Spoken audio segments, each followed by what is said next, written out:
Today, let's go ahead and draw our spooky self-portrait in the style of Tim Burton in the frame that we made last time.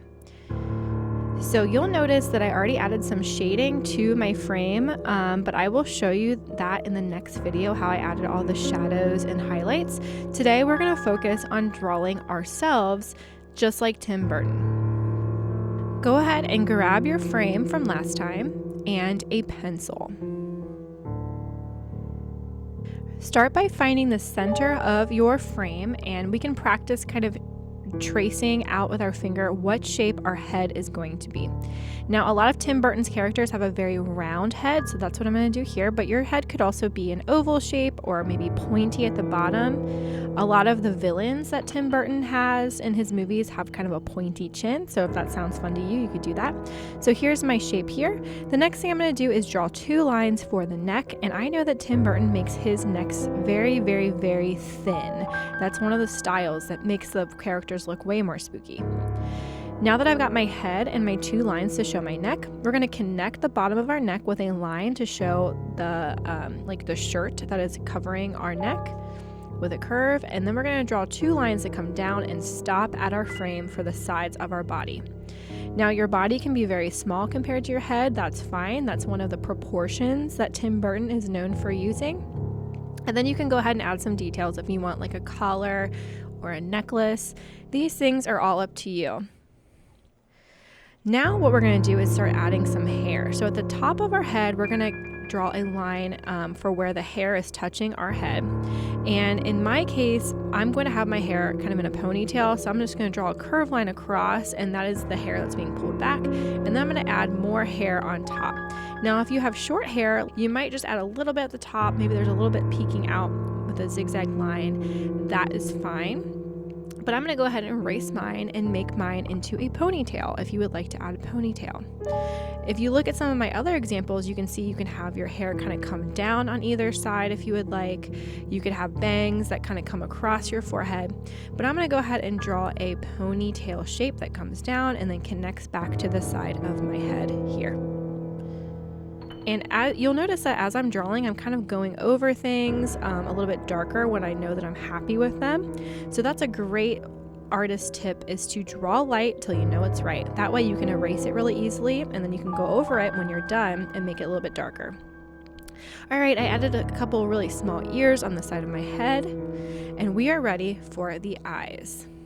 Tim Burton's eyes are always very large in a lot of his characters. So you could make your eyes large but then have your eyelids kind of closed, like this example here, or you could just do big circular eyes like this boy in this example here, or maybe more oval shapes. It's really up to you. So in between my ears and the center of my head is going to be where I start by drawing the one shape for one eye, and then I can add another eye next to it.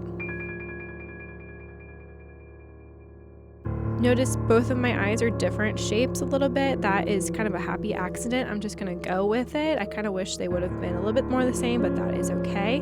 I'm not perfect. I'm not a robot, and I'm just going to go with it and see what happens.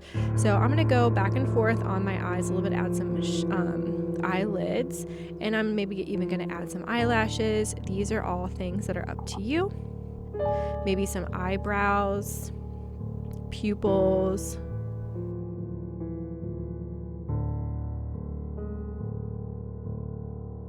And when you're ready for the nose, your nose should be kind of small.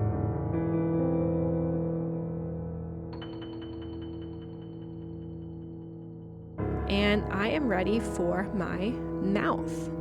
Again, there's lots of options for different types of mouths. I'll put some options on the screen for you here as well. You could add some lines like part of your mouth has been sewn or has stitches on it. You could give yourself braces. You could have your teeth showing. You could have your teeth not showing. If you make your mouth really, really, really happy like mine, it almost looks a little creepy that way too. And then I might just add some lips. Again, this part is up to you. This is you as a Tim Burton character, so show your own unique attributes as you're drawing. So I've got my lips, and I've got these little X's on the line to show that maybe they have stitches on them. Extra creepy.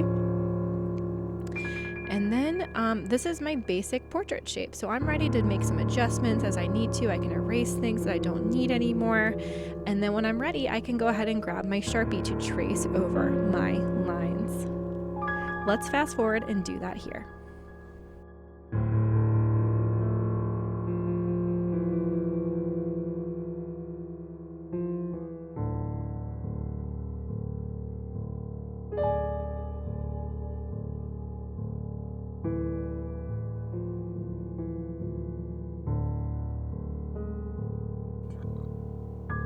All right, there is my portrait all traced with Sharpie. I'm gonna make sure I have my lid on my Sharpie so it doesn't dry out. And then next time we come in, we are going to add some of that value and shading that you see on the frame here.